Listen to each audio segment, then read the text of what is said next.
firm name Smita the Karmic Lady. मेरा actually आज agenda जो इंट्रोडक्शन का है वो है in tarot card, vastu, numerology, pranic healing and crystal healing as well as kundli astrology, जो उसमें मेंशन नहीं है बट मैं बता देती हूँ वो। तो बेसिकली ये सब एक अकल्ट साइंस के अंदर ही आते हैं। अकल्ट साइंस में tarot card, occult science actually it's a energy world, energy science है। जो एनर्जी जो हम जो ह्यूमन बॉडी है, आप सबको साइंस के थ्रू पता है कि एनर्जी को हम डिस्ट्रॉय नहीं कर सकते हैं, ट्रांसफॉर्म कर सकते हैं।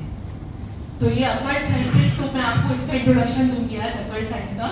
It includes like astrology, vastu, numerology, mystery, tarot card reading, crystal and pranic healing. और भी बहुत सारे साइंसेस होते हैं इसमें।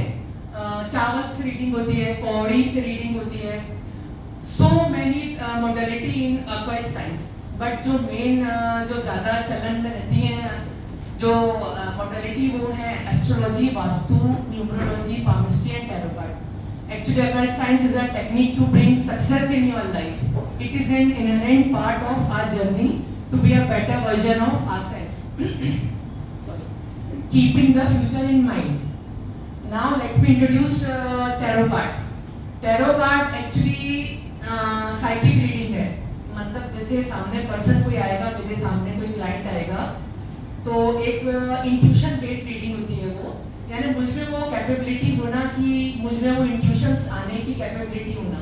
सामने जो पर्सन बैठता है, एक कनेक्शन हम कॉस्मिक एनर्जी के साथ क्रिएट करते हैं उस पर्सन के नाम से।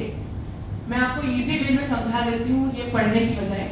सामने जो पर्सन क्लाइंट आएगा उसकी जो भी प्रॉब्लम्स है तो प्रॉब्लम्स ही बताता है, बट मैं एक कॉस्मिक एनर्जी से कनेक्ट करके उसकी रीडिंग स्टार्ट करती हूँ उसके नाम से। फिर जो कार्ड निकालती हूँ उससे आपको बिलीव नहीं होगा, आप जरूर करवा के देखिए एक बार।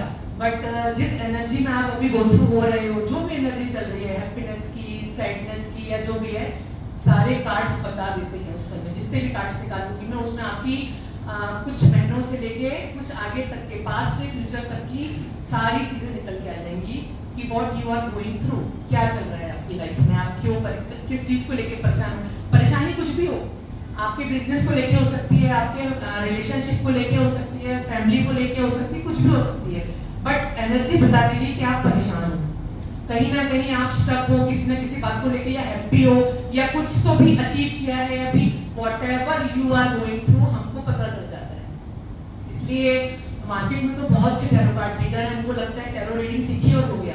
टैरो कार्ड रीडर बनने के लिए स्पिरिचुअलिटी में आपको टोटली डूबना पड़ता है। मेडिटेशंस आप कनेक्शन एक बना के बैठ सकते हो तो ही ये चीज होगी, अदरवाइज ये पॉसिबल ही नहीं है करना। तो this is called tarot card reading, कि अभी जो चल रहा है, अभी जो भी चल रहा है, इससे आप होल लाइफ का भी निकाल सकते हैं, but it is a different process.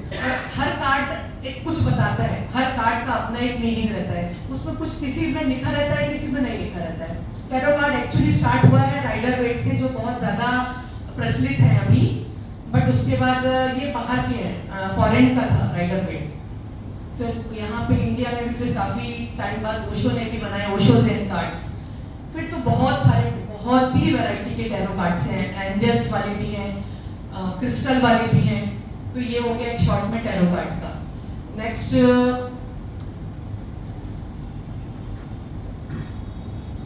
मैं बताना चाहूंगी वास्तु। वास्तु सबको पता है, वास्तु एक एंशिएंट साइंस है जो हमारे राजा महाराजाओं के टाइम से चल रहा है।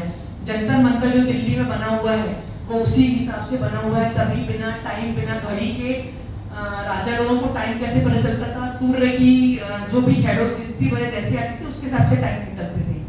तो वो सारे हमारे जो महल बनते थे पहले, वो सब वास्तु से ही बनते थे कि स्नान गृह कहाँ होना, किचन कहाँ होना। क्योंकि हमने अगर इस किसी भी एक ओपन एरिया को 4 दीवार से बांधा तो एक उसका अपना पर्सनल यूनिवर्स बन जाता है और उस यूनिवर्स का जोन डिसाइड हो जाता है। तो हर जोन की अपनी एक एनर्जी बन जाती है, चाहे वो फायर जोन हो, वाटर जोन हो, अर्थ जोन हो, स्पेस जोन हो, सबकी अपनी अपनी एनर्जी क्रिएट हो जाती है। अगर हम, अब इसके पीछे एक कहानी है वास्तु देवता की, वो मैं नहीं सुना सकती अभी क्योंकि वो सुनाने में 1 घंटा चला जाएगा कि ये वास्तु देवता कैसे प्रकट हुए थे और ये कैसे सारे जोन डिफाइन हुए। बट ये जोन डिसाइडेड है और इस जोन के बेसिस पे कोई माने या ना माने कि मैं वास्तु नहीं मानता, ये बोल देने से वास्तु खत्म नहीं होता है, वास्तु तो रहता है।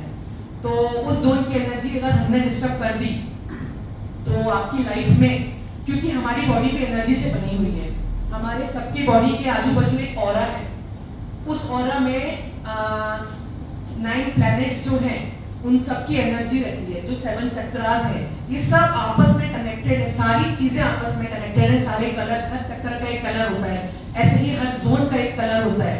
तो ऐसे जोन्स में अगर हमने वो एनर्जी डिस्टर्ब की, फायर जोन में वाटर डाल दिया या अर्थ जोन में फायर डाल दिया, तो आपकी लाइफ से वो वाली चीजें जो कनेक्टेड है वो खत्म होना चालू हो जाएगी। अपॉर्चुनिटी, आपने वाटर जोन में फायर डाल दिया, लाइफ से अपॉर्चुनिटी धीरे धीरे खत्म हो जाएगी, आपका माइंड ब्लॉकेज हो जाएगा, आपको रियलाइजेशन ही नहीं होगा कि मुझे ये काम करना चाहिए कि ये नहीं करना चाहिए। फॉर एग्जाम्पल, आपके साउथ वेस्ट में जो अर्थ जोन है वो डिस्टर्ब हुआ तो आपकी लाइफ से स्टेबिलिटी खत्म हो जाएगी, आप एक बिजनेस में स्टेबल ही नहीं हो पाओगे, बार बार बिजनेस चेंज करने का मन होगा, घर के जो मेल मेंबर्स है, हेड मेंबर है, उनको हेल्थ इश्यूज बहुत ज्यादा सीवियर कंडीशन में आ जाएगा। ये ग्रेजुअली होता है, वास्तु अपना काम 3 महीने के बाद चालू करता है। वास्तु की एनर्जी, एक्चुअली वास्तु कोई ऐसा पर्सन नहीं है, वो एनर्जी जो क्रिएट होना चालू करती है ग्रेजुअली हम पे इम्पैक्ट डालना स्टार्ट हो जाता है, क्योंकि हमारी बॉडी पे एनर्जी से बनी हुई है, तो एनर्जी इस एनर्जी को इम्पैक्ट डालना स्टार्ट कर देती है। और ये स्पेशली जब हम रात को सोते हैं तो सोने के टाइम पे हम रिलैक्स रहते हैं, तो हम उस समय ज्यादा रिसेप्टिव रहते हैं, तो तब ये एनर्जी ज्यादा इम्पैक्ट आती है। इसीलिए समटाइम्स घर का वास्तु सबसे पहले करवाना चाहिए, आपकी शॉप, आपके ऑफिस का, उसके बाद प्रायोरिटी पे घर का है, क्योंकि आप वहां जाके सोते हो तो वो एब्जॉर्ब करते हो इस एनर्जी को। आई होप वास्तु सभी को पता है और जो मैंने शॉर्ट में समझाया वो समझ में आया होगा। नेक्स्ट है न्यूमरोलॉजी। न्यूमरोलॉजी में भी हर नंबर एक प्लैनेट को डिफाइन करता है। 1 नंबर सूर्य को बताता है, 2 नंबर मून को बताता है, 3 नंबर जुपिटर को बताता है, 4 नंबर राहु को बताता है।